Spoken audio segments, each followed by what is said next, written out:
spoke, it was the day after Brexit, and you told me you had never seen anything worse in all of your time in public service, and that includes the 1987 stock market crash. Are you still feeling as negative about the global outlook?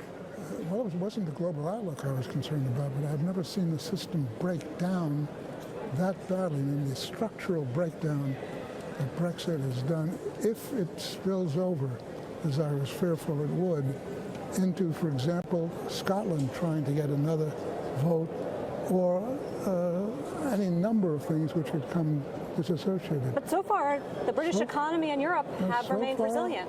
So far, it's fine. We haven't yet to see what the actual implementation that Prime Minister May is going to say and do with respect to it. It's still, I must admit, I'm somewhat surprised that it hasn't created a negative effect so far that I can see, but I think it's too soon to make that. Is that what the precipitous fall in the British pound is telling us, now down to 126? I don't know, but obviously to a certain extent it's got to be a factor. But be careful with exchange rates. There's always a lot of forces that you're not aware of. I know that. You know that much better than I know that. You've also been warning about the slow growth in the United States, about productivity problems, and now you're introducing a new word to your diagnosis, stagflation. No, that's not a new word. That's we don't hear about it that much. Well, it comes out of the 1970s.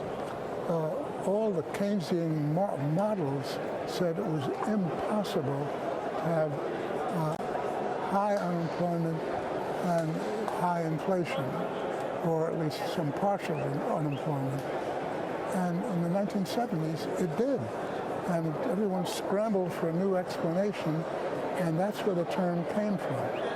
And we look, at the moment, it looks as though, obviously, we've got a stagnation throughout the developed world. I mean, the developed world is aging rapidly. And the ratio of entitlements, as we call them in the United States, and social benefits, which is what they call it elsewhere, as a percent of GDP, has been moving up. And the result of that is a crowding out across the board, virtually every developed country, in gross domestic savings, and that, with borrowing from abroad, finances all of capital investment. Sure. And capital investment is the key to output per hour. So how does that take you to stagflation, this idea of prolonged slow growth with inflation? Well, stagnation stays there. We don't have enough evidence of what actually occurs, but we know that prices are beginning to move up in the United States. But we have to be very careful about interpreting that, because they're not moving up very much. And the reason is that costs are moving up, but profit margins have been going down sharply. And so that it is masking the cost increases we're seeing. And once profit margins flatten out, the costs come through and into prices. I have no idea when that's going to happen. But that it's going to happen, I think, is a high probability. Hidden risk of higher inflation than we think.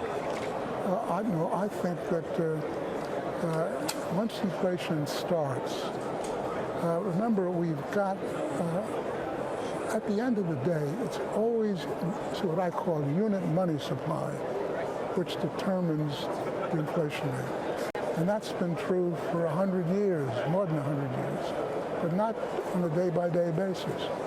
Nonetheless, M2, money supply, is now beginning to accelerate.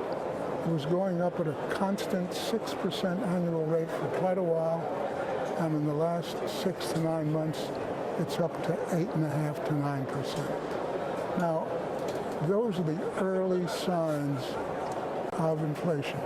We haven't seen it. I'm not saying it's around the corner, but I'm saying it's over the horizon somewhere, and I don't think we have the tools to determine when it takes hold.